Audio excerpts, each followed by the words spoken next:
वो आखिरत की तैयारी है, अपने रब की मारिफत है, अपने अल्लाह की मर्जी पर जिंदगी गुजारना है। और हुजूर करीम सल्लल्लाहु अलैहि वसल्लम के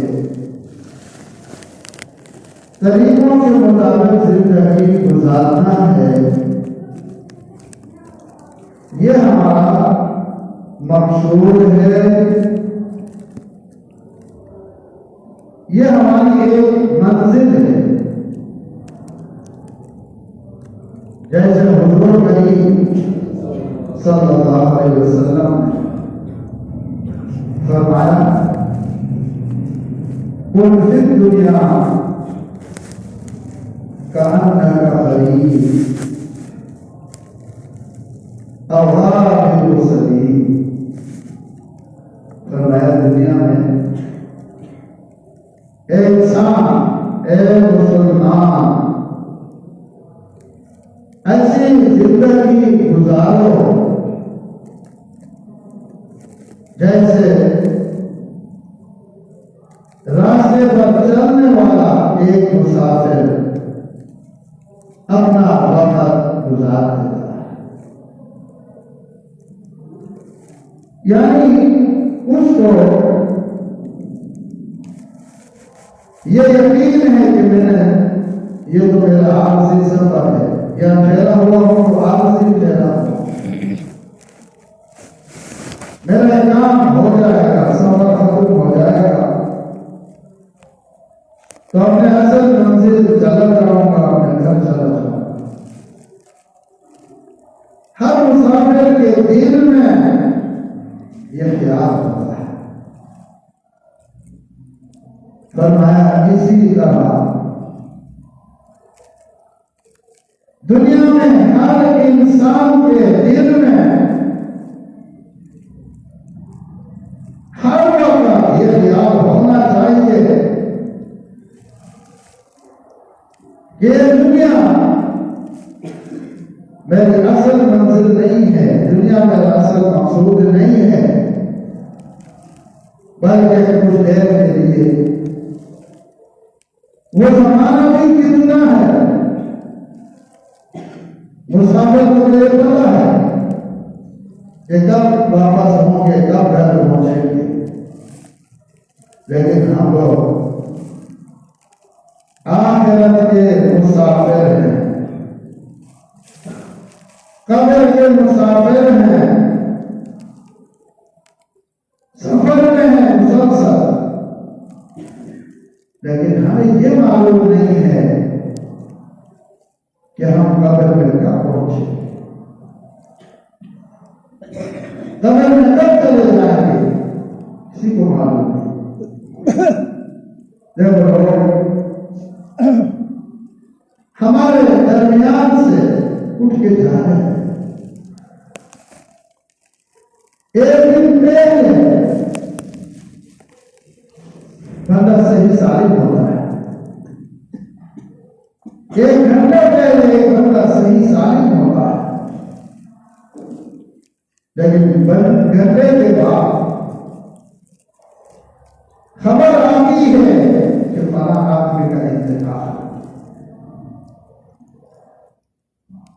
खबर आती है कि फला आदमी अस्पताल में जाते थे, इमरजेंसी में है, जिंदगी मौत की कश्मकश में है, कोमा में है, बेहोशी में है, वो सब बीमार है, घर का पेट ठीक ठाक हो रहा है, घंटे के बाद ये खबरें आती है। एक दिन पहले हम किसी की सेहत के लिए दुआ कर रहे हो, जैसे पिछले दिनों हमारे चौधरी कबीर साहब का इंतकाल हुआ। एक दिन पहले रात को ईशा के वक्त हम उनके लिए दुआ की, उनकी सेहत की दुआ की, अल्लाह सेहत दे, फिटनेस से हमारे साथ उन्होंने जिंदगी गुजार दी, बचपन गुजार दिया, जवानी गुजार दी और बीमारी गुजार कर और चल गए। एक दिन दूसरे दिन दूसरी वक्त दर्स के बाद यासीन शरीफ के बाद हम उसकी मग़फ़िरत की दुआ करते थे। इसलिए शेख सादिक रहमतुल्लाह अलैह फरमाते हैं, एक बड़ा इंसान, एक अल्लाह और समझदार इंसान, एक नादान इंसान कुछ करो, अपने आखिरत की फिक्र करो, आखिरत के लिए कुछ करो। उस वक्त के आने से पहले कि एक दिन ये ऐलान होगा कि फलां नाम, ये फलाने का अब फलाना दुनिया में नहीं रहा। अब और इंसान नहीं कहेंगे, होता कहे चलो किया, फरमाया उस ऐलान से पहले पहले ए नादान अपनी फिक्र कर, अपना कुछ करो, अपना इंतजाम करो। और हुजूर करीम सल्लल्लाहु अलैहि वसल्लम फरमाया हदीस है कि मैंने अपनी वालिदा की कब्र पर जाने की रब से इजाजत मांगी, रब ने मुझे इजाजत अता फरमाई। फरमाया इसलिए ए लोगों, ए मुसलमानों, तुम कब्रिस्तान जाया करो, कब्रिस्तान तुम भी जाया करो। फरमाया किससे? जब फिक्रमंदी के साथ कब्रिस्तान जाओगे, कब्रिस्तान दाखिल होगा, रसूलुल्लाह जाना चाहिए, दाखिल होगा, आदमी कब्रिस्तान के पास से बीच से गुजर रहा होता है और वहां लोगों की कमरे हैं, कोई बहुत बड़ा उर्दा वाला था, कोई बहुत बड़ा सरमायादार था, कोई बहुत बड़ा चौकीदार था, कोई बहुत बड़ा हुक्मरान था और हर तबके के लोग कब्रिस्तानों में पड़े हुए हैं और वहां से लोग चलते हैं, आते हैं, जाते हैं। तो हुजूर करीम सल्लल्लाहु अलैहि वसल्लम ने फरमाया कि तुम भी जाया करो और इस बारे में सोचा करो कि देखो ये भी तो हम जैसे इंसान हैं, इन्होंने भी हम जैसी जिंदगी गुजारी है, अब इनकी जिंदगी का खातिमा हो चुका, अब ये बता भी नहीं सकते इनके साथ वहां क्या हुआ। वहां अपना ईमान काम आएगा, अपनी नेकी काम आएगी, अपनी इबादत काम आए, अल्लाह की मोहब्बत काम आएगी, हुज़ूर सल्लल्लाहु अलैहि वसल्लम की मोहब्बत, अल्लाह के दीन की मोहब्बत,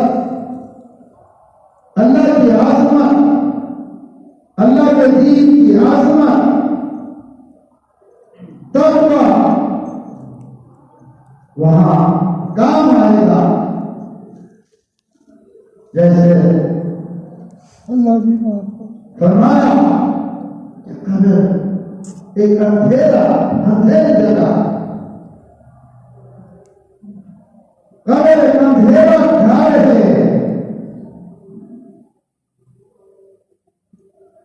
और कब्र रोशन होगी तुम्हारे ईमान की वजह से, तुम्हारे तकवे की वजह से, अल्लाह के खौफ और खशियत और अल्लाह की याद और अल्लाह के जिक्र की वजह से तुम्हारा कब्र मुनव्वर होगा। और ये भी हुजूर करीम सल्लल्लाहु अलैहि वसल्लम ने फरमाया। देखो ये हदीस आप में से हर एक को याद होगा, कई बार सुन चुके होंगे जिंदगी में, लेकिन हमें से हर एक अपना मुहासिबा करे कि मेरी कब्र क्या बनेगी, मेरे कब्र में क्या होगा। हर एक अपनी फिक्र करे क्या होगा उसके साथ, अपना मुहासिबा करे, अपने बारे में सोचे कि उसके साथ कब्र में क्या होगा, उनकी कब्र क्या बनेगी। जैसे हुजूर करीम सल्लल्लाहु अलैहि वसल्लम ने फरमाया,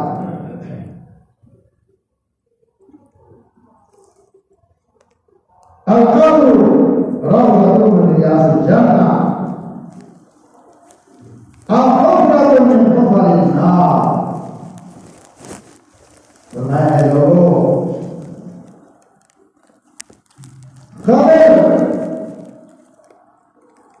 या तो जन्नत का बाग है, फरमाया जहन्नम की आग है। हमारे कब्र मुहासिबा करे कि मेरी कब्र क्या बनेगी, कब्र में जाना तो है, इससे कोई बच नहीं सकता, मौत आनी है, इससे कोई बच नहीं सकता। लेकिन हर एक अपना ये मुहासिबा करे, अपने आप को देखे, अपने आमाल को देखे कि मेरी कब्र जन्नत का बाग बनेगा या मेरी कब्र जहन्नम का घड़ा।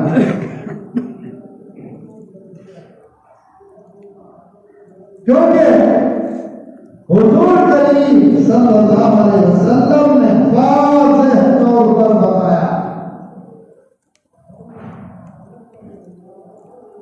कि नेककारों की कब्र जन्नत का बाग बनेगा, नाफरमानों की कब्र जिन्होंने नाफरमानी की, गुनाह किया और बगैर तौबा के दुनिया से चला गया, तो हुजूर करीम सल्लल्लाहु अलैहि वसल्लम फरमाते हैं कि इनकी कब्र जहन्नम का घड़ा बनेगा। हमारे हमें फरमान है, ये कोई वाक़या किस्सा कहानी नहीं है, ये सियाह जिंदा की हदीस की तमाम किताबों में याद है। और फिर यह हदीस में आप कई बार सुन चुके हैं कि हुजूर करीम सल्लल्लाहु अलैहि वसल्लम ने अज़ाब कब्र का मुशाहिदा किया।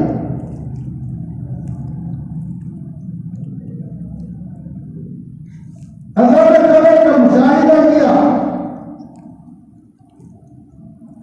और आपने यह भी फरमाया, अगर मुझे डर और खौफ न होता तो मैं आपको अल्लाह से दुआ करता कि आपकी आंखों पर जो पर्दा है अल्लाह उस पर्दे को हटा दे ताकि तुम्हें अज़ाब कब्र नजर आ जाए। लेकिन मुझे डर है अगर कहीं आपने अज़ाब कब्र का मंजर देख लिया तो पागल हो जाओ, तो मुर्दों को दफनाना छोड़ दोगे। हुजूर करीम सल्लल्लाहु अलैहि वसल्लम फिर आपने मुशाहिदा नहीं फरमाया, आपने मुशाहिदा फरमाया क्या सवारी पर बैठ के जा रहे हैं, मशीन ले जा रहे हैं, अचानक आपकी सवारी भिड़क गई। ये बुखारी शरीफ की हदीस है। और करीब था कि आपका घोड़ा आपको गिरा देता, कितने जोर से वो सवारी भिड़क गई, बात वो घोड़ा बात। हज़रत साहब किराम अल्लाह के करोड़ों रहमतें हो, उन्होंने पूछा या रसूल अल्लाह आपकी सवारी में क्या हो, आपकी सवारी तो बड़ा अदब और अजमत वाली सवारी है,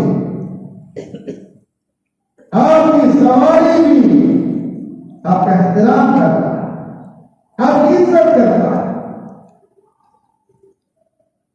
आपकी सवारी जब तक आप सवारी पर तशरीफ फरमा होते, आपकी सवारी कभी ईद वगैरह भी नहीं करती, यानी इतना एहतराम हुजूर सल्लल्लाहु अलैहि वसल्लम का वो जानवर नहीं करता। पूछे क्या हो गया आपकी सवारी को, आप सल्लल्लाहु अलैहि वसल्लम ने फरमाया यहाँ जो दो कब्र वाले हैं इनको कब्र का अज़ाब हो रहा है, और कब्रों के अंदर जो इनकी चूख और पुकार की आवाज है, मेरी सवारी के कानों में उसकी चीख और पुकार की आवाज आई तो मेरी सवारी गैर इख्तियारी तौर पर मिलेगी, डर और खौफ की वजह से। फिर हुजूर करीम सल्लल्लाहु अलैहि वसल्लम ने फरमाया ये जो दो बंदों को अज़ाब हो रहा है किसी ऐसे काम की वजह से नहीं हो रहा कि जिससे बचना मुश्किल था, बल्कि ऐसा काम जिससे बच सकता था इंसान, अगर कोशिश करता बच सकता। ऐसा गुनाह फरमाया एक को पेशाब से बचने की वजह से अज़ाब होता है। ये मशहूर जाते थे और जब भाई जाते वुज़ू करते और अभी तक पेशाब के कतरे छींटे आना बंद नहीं हुआ और वो पेशाब के कतरे कपड़ों को लग गए, बदन को लग गया। यह पेशाब ऐसी जगह कर रहा है कि उसकी छींटे इंसान के बदन को कपड़ों को लग गए। तो मैं पेशाब के छींटों से बचने की वजह से ही फंसा हो।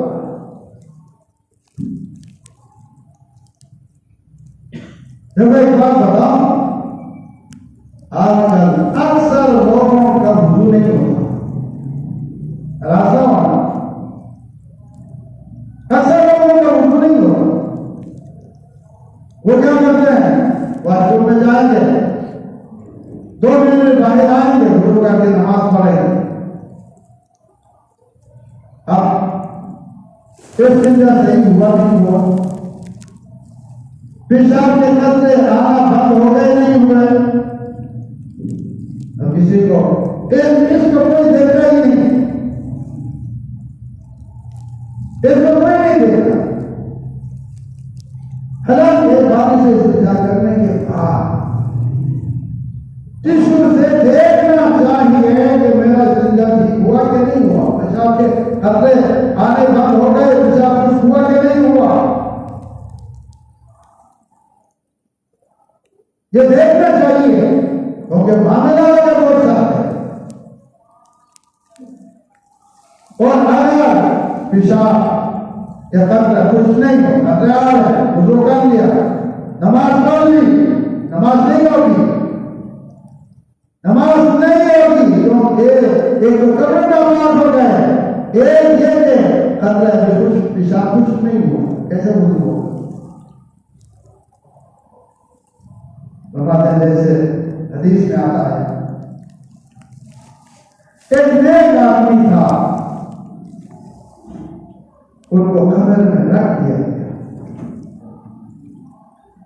कब्र में रख दिया गया, मतलब नेक था, जिंदा था, और फरिश्तों ने जोरदार उसकी पिटाई की और ऐसी पिटाई की कि उनके कब्र में आग लग गई। यह हदीस के अल्फाज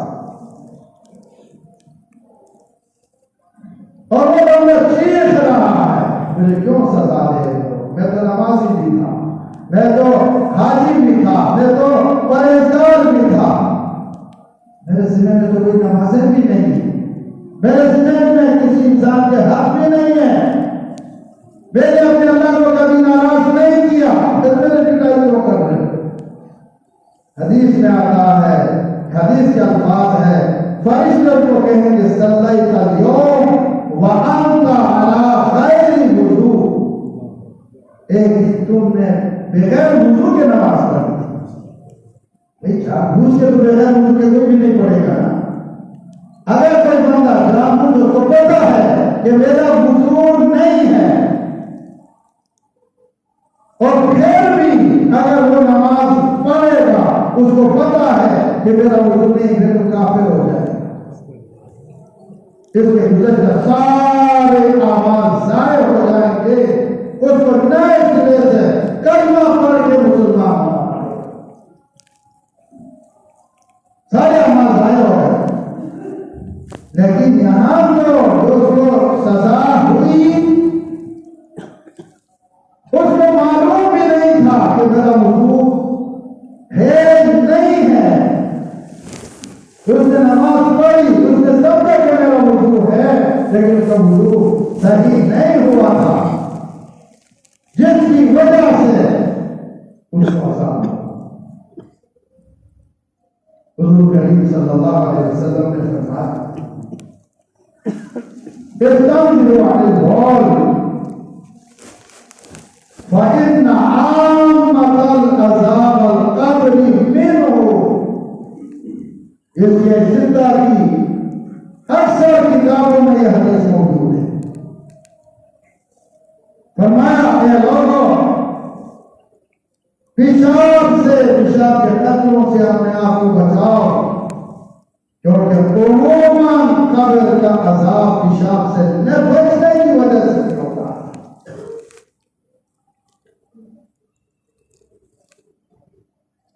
अब ये कोई मुश्किल तो नहीं है पेशाब से बचना, बंदे के अंदर अहमियत हो तो वो एहतिमाम से वुज़ू करेगा, एहतिमाम से इस्तिंजा करेगा। और दूसरा जो फरमाया, दूसरे बंदे को जो अज़ाब हो रहा है वो चुगलखोरी की वजह से हो रहा है। चुगलखोरी मतलब एक की बात दूसरे तक पहुंचाई, दूसरे की बात तीसरे तक पहुंचाई, लोगों को आपस में लड़ाया, झगड़ा कराया, लोगों की बातों में कान लगाकर सुना, दूसरे तक पहुंचा दिया। हुज़ूर सल्लल्लाहु अलैहि वसल्लम ने फरमाया, दूसरे को अज़ाब इस वजह से हो रहा है,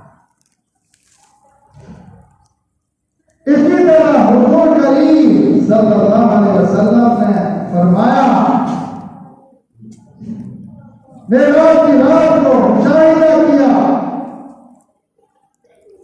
कि बहुत सारे लोग ऐसे मैदानों में पड़े हुए हैं और फरिश्ते बड़े पत्थर लेकर उनके सरों को कुचल रहे हैं। खुद देखा, मुशाहिदा किया। हज़रत सलाम ने बताया ये आपकी उम्मत के वो लोग हैं जो नमाज कज़ा करते हैं। अब मेरे प्यारे भाइयों, ये कोई किस्सा कहानी वाक़यात नहीं बता रहा आपको, हदीस सुना रहा और एक हकीकत के बारे में बता रहा हूं कि मौत हम सबको आनी है, कब्र में हम सब पहुंचेंगे, हालांकि आखिरत में हम सब पहुंचेंगे। अगर हमारे जिले में नमाज़ें कज़ा हैं या तो अपनी जिंदगी में उन नमाजों की कज़ा करे और आइंदा नमाज कज़ा होने से अपने आप को बचाए कि नमाज कज़ा ना हो, वरना क़यामत का कब्र में अज़ाब होता है। हुज़ूर सल्लल्लाहु अलैहि वसल्लम ने फरमाया है, मेरी आपकी बात समझिए, किसी पीर फकीर बुजुर्ग की आलिम मुफ्ती की बात नहीं, हुज़ूर करीम सल्लल्लाहु अलैहि वसल्लम और भी बहुत सारे अज़ाब कब्र के वाक़यात। जैसे फरमाया, बाद लोगों को मैंने देखा उनके मैदानों में पड़े हुए हैं और उनके पेट फूले हुए हैं और उनके पेटों में सांप और बिच्छू नजर आ रहे हैं और वो सांप और बिच्छू अंदर से उनको काट रहे हैं। हदीस है, मुशाहिदा किया, कब्र का मुशाहिदा किया, उम्मत को बताया। हज़रत सल्लल्लाहु ने फरमाया ये आपकी उम्मत के वो लोग हैं जो सूद खाया करते थे, जो सूदी का विवाह करते थे, और यह सब कब्र का मंजर है। क्या माता जी के साथ ये होना चाहिए। इसलिए मेरे प्यारे भाइयों, हमें अपने आखिरत की फिक्र करनी चाहिए और हमें अपनी मौत की तैयारी करनी चाहिए कि किसी वक्त भी हम मौत के मुंह में चले जाएंगे, ऐसे पहले कि हम कब्र में पहुंचे और हमारी जिंदगी की शाम हो जाए, हमारी आंखें बंद हो जाए, उससे पहले हमें कुछ करना चाहिए। वह आखिर